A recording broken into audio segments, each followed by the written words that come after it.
Ada sebuah video di mana saya dikirim linknya menceritakan ramalan Jayabaya tentang keadaan dunia saat ini. Lalu dia menggabungkan sejarah 7 presiden belakangan di Indonesia yang ternyata berpola atau ada polanya. Pola sepertinya halnya di Amerika. Rakyat Amerika memilih yang sesuai dengan kebutuhan bangsa Amerika pada saat itu untuk mengantisipasi masa depan dan manfaat yang akan rakyat dapatkan ke depannya. Jadi kalau rakyat Amerika perlu keuntungan finansial alias rakyatnya mau kaya, maka Partai Republik lah yang terpilih menang. Karena Partai Republik cirinya menurunkan pajak dan menswastakan negara. Kalau Partai Demokrat yang terpilih, pajak naik namun fasilitas negara untuk rakyat jadi gratis dan lengkap seperti sarana kesehatan dan pendidikannya. Demikian juga 7 presiden Indonesia menjabat selama ini, maka semua bergaya sama, yaitu heavy on government atau berciri apa-apa pemerintah, ala Partai Demokratnya Amerika, ala sosialisnya Tiongkok. Sementara para kandidat yang akan bermain di 2024 saat ini semuanya berciri sama, berpola sama dengan 7 presiden yang telah berkuasa, apa-apa pemerintah.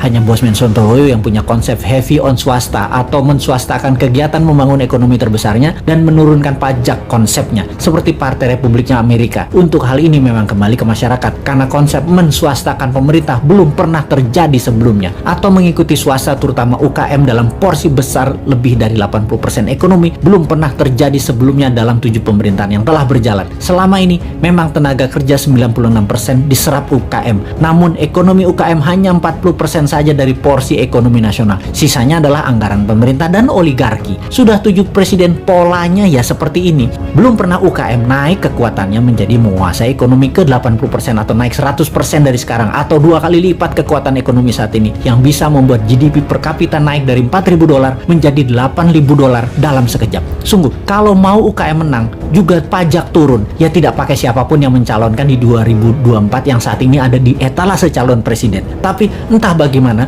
bangsa Indonesia apakah mau berubah atau tetap, ya belum tahu juga. Apakah efek corona yang meluluh lantakkan ekonomi saat ini dan mengambiarkan kesehatan masyarakat saat ini yang dikelola oleh pemerintah yang menjabat atau oleh masyarakat masih layak menjabat ke depannya di tahun 2024? Ya terserah rakyat. Jadi kita biarkan sampai 3 tahun ke depan aja. Kita lihat di tahun 2024 akankah memilih calon dari yang ada di etalase saat ini yang berciri sama dengan 7 presiden yang lalu, atau pilih calon-calon baru yang berciri baru bahkan beda seperti ala Sontoloyo misalnya. Tentunya bukan Bosman ya, dia mah nggak pantas, orang pedagang recehan dan provokator doang bisanya. Ciri presiden yang lalu-lalu adalah kuat hutang pinjaman dari negara lain. Dulu banyaknya ke IMF, sekarang malah 2, IMF dan Tiongkok. Dan nanti kalau yang jadi salah satu dari kandidat yang ada rasanya sama, berhutang juga. Hanya konsep bernegara MMT yang berani cetak duit berbasis proyek anak negeri. Proyek ini berbasis UKM. Kalau UKM mau maju ya pilih model MMT. MMT itu pro swasta banget dan menurunkan pajak. Kalau lihat dari pajangan etalase,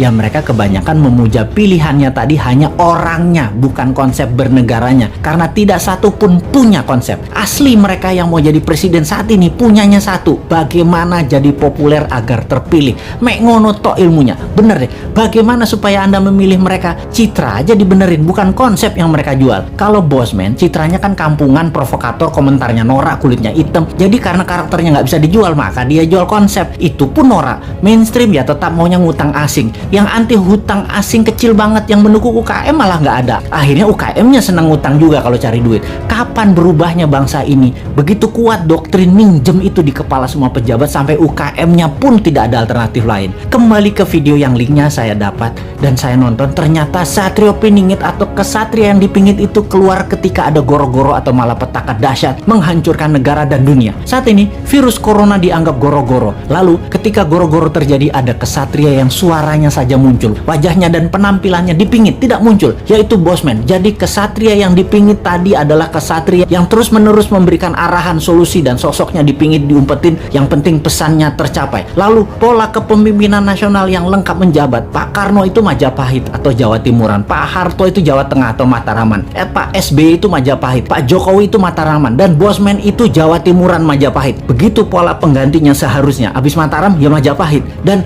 sekali lagi sahabat, kedua informasi terakhir itu lebih ngaco lagi sahabat dari MMT-nya Bosman dan pro swastanya Bosman. Wis, sekarang kita semua sing sehat, selamat, tinggikan imunitas dengan banyak guyon-guyon segar. Jangan urusi Bosman. Bosman memang jancuk.